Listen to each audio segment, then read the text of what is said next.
Tests validity and reliability. 8.3. So for the hand grip dynamometer test, it was reasonably reliable, as using the same hand grip machine would give the same score.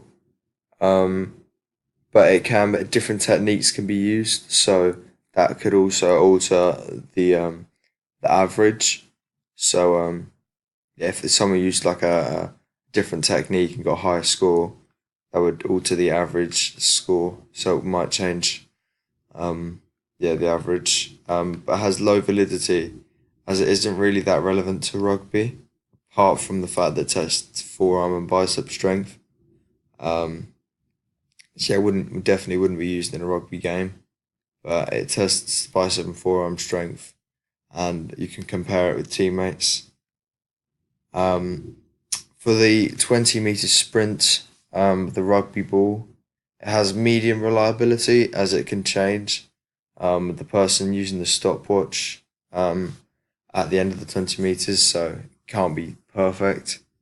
It has a pretty high validity as we did it with the rugby ball, but low ecological as we did it in a sports hall rather than on a rugby pitch, and outside, maybe in the rain or the wind, which might have affected his total score or his time. And then the starting vertical jump. This is a reliable, test as long as the same technique is used. For example, doing it with or without the use of the arms to assist how high they go. Um, it's quite valid, um, as it's relevant to rugby, as they need to have anaerobic power to be able to jump high to catch the ball. But again, we did it indoors, and you're also attached to a contraption, um, around the waist, which obviously isn't appropriate, relevant to rugby, and takes away the surrounding pressure as well. Then we did the push-up test. This test had the variables controlled as we did it inside, so it wouldn't be representative of how it would be done on a cold or rainy day. And it's reliable as long as the same technique is used. So, for example, the bum going all the way down to the floor rather than being halfway down, counting as a completed push up. Then the Illinois agility test, has quite a low ecological validity as we did it indoors. But I got Jack to use the rugby ball, so it was more relevant to rugby. Um, and this has medium validity as the course is always the same for the Illinois agility test. Um, but again, there may be stopwatch, human error. Say they get a bit off time, but that would happen with most tests, involving a stopwatch. Then the yo-yo test tests VO2 max. It is very reliable, as it's representative of what Jack would do in a rugby game, so a sprint and then a rest. But again, has a low ecological validity as we did it indoors. But it can be repeated effectively, um, as it doesn't change. There is no chance for human error. Um, as long as the distance to 20 meters and the 5 meter gap is the same each time, then it can be repeated effectively and see progress, over a period of time. Then for recommendations how to improve these. So firstly, Jack had good scores in most of the tests, so it's not to improve them, it's to maintain these high scores, but maybe also improve them to being excellent or very good.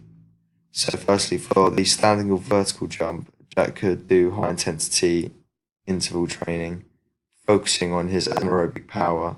So doing this for a few weeks, every day for a few weeks, and carrying out the test again.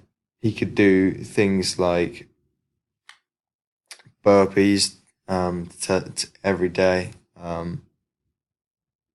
and also just jumping jacks or something like that, just to get his muscle fibers used to doing one.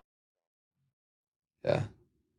Then for the yo-yo test, Jack could go for a regular 30-minute runs around his park every day to get up his VO2 max, to in the hope to improve his yo-yo test score when he does it again, to see the progress that he's made. Um, then for the Illinois agility test, Jack could do the T drill, which is where there are cones set up in a T shape, and you just run and doing sharp turns at each part of the T. Um, and this could be helpful when practicing techniques on how, so maybe his footwork for sharp turns in the T drill, that this could help with the Illinois agility test because it has sharp turns in it. Um, yeah, making sure his footwork is on point so he's able to turn at the quickest speed possible. And finally, for the hand grip test, Jack could go to the gym and work on his bicep and forearm strength by doing bicep curls or doing specific drills working with dumbbells to improve his overall arm strength. Um, but it's important that he does it for both arms rather than just the one.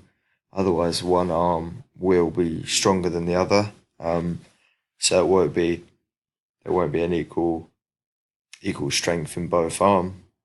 So in case he gets asked to do it with his other arm in the hand grip test.